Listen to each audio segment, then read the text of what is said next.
So yun na nga at gabi na at pupunta na nga pala kami doon sa aming pagkampingan. Kahit nga pala ako ay panlawin pero excited ako sa mga mabibidyohan namin kakaiba. Bahala na si Batman kung saan ang takbo kapag nakakita.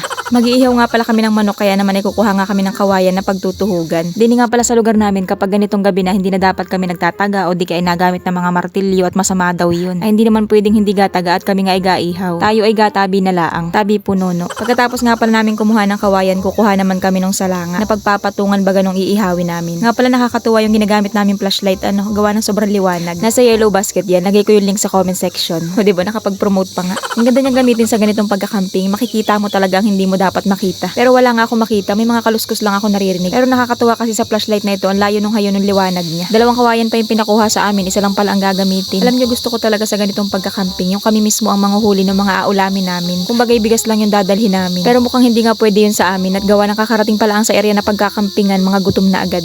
At saka wala din naman kaming makukuha ditong pang-ulam at gawa ng wala ditong sapa. Puro gubatan lang kasi dito. Wala ring makitang bayoko maliban dito. Awan ko lang kung nakain sila ng gayaan. Wari ko yan ang masarap na inihaw parang isaw.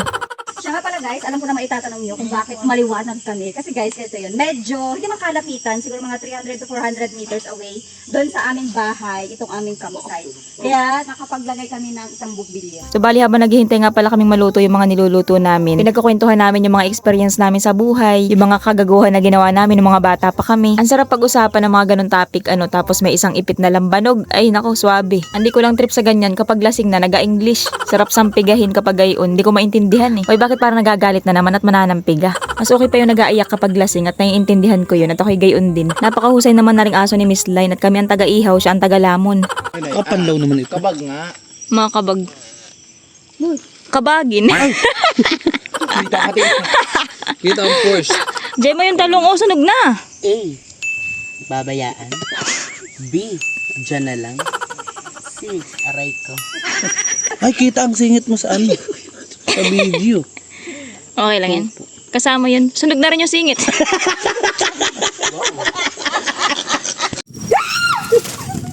Kumakatili naman, akala mo naman talaga nakakita na ng kung kumuluglaang ay. Yan. Aligaga po ang lahat at uulan.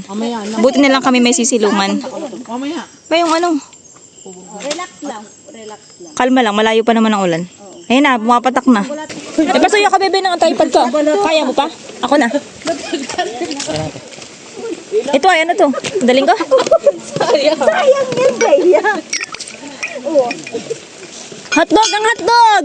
Ang hotdog! May abot ka sa akin, kaya ko pa yan. Buti na lang meron tayong ganitong sisilungan. Lagi na lang ganito kapag nagkakamping. Naabutan ng ulan. Ari yung pinakang ayaw ko kapag nagkakamping, yung naulan. Nagaputik kasi. At saka parang ang lungkot kapag naulan. Tapos kapag sinabayan pa ng kulog at kidlat, nakawala na. Hindi mo na makakausap si Tabudi. Ang taray nung pausok namin na para bang gabi na lagim. Pero wala namang nagapakita. Hinihintay nga namin at pang milyon views sana ay. Umulaw na nga pala ang ulan kaya naman ayan, bumalik na nga kami din sa aming pwesto. At dahil nga lumamig na yung aming inihaw, iinitin muna namin bago lantakan. So yun na nga guys, kain po tayo bago tayo mag ghost hunting. Chares, akala mo naman talaga yan ang tatapang. Nga pala bago tayo magpatuloy ay shoutout muna kay Teresa Bergado, Joanne Coliano, Donita Iguales, Chad Abrigo, Meryl Pajardo, Jerry Binamira, Dennis Palsado, Redila Nilo, at shoutout din sa Abnormal Comprend, Jonathan Prias. Pagkatapos nga pala namin kumain ay manonood naman kami ng mga horror movie. At saka may kaunting tagay. Yan ang nga bagang inasabi ko. Akala ko bagay mga hunting ng ghost. Baso palang hinanting. Hindi ko makita. Oh, may kasama yan. Punta natin Angie para bibigyan mo. Dali. Tara.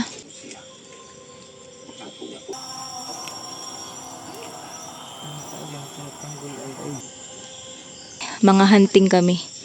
Ghost hunting. Hindi sipod sa nga huntingin natin ngayon, kundi mga ghost. Check natin kung anong oras. 12:48 a.m. November 1. So bali si Hart nga pala ang pinauna ko para kapag may nakita kami, mabilis ako makatakbo at bahala na siya sa buhay niya. Yung iba nga pala namin kasama ay abala sa panonood at pagtagay. Bahala sila. Basta kami maghahanap kami na mabibidyuhan. Ayun, wala kaming makita.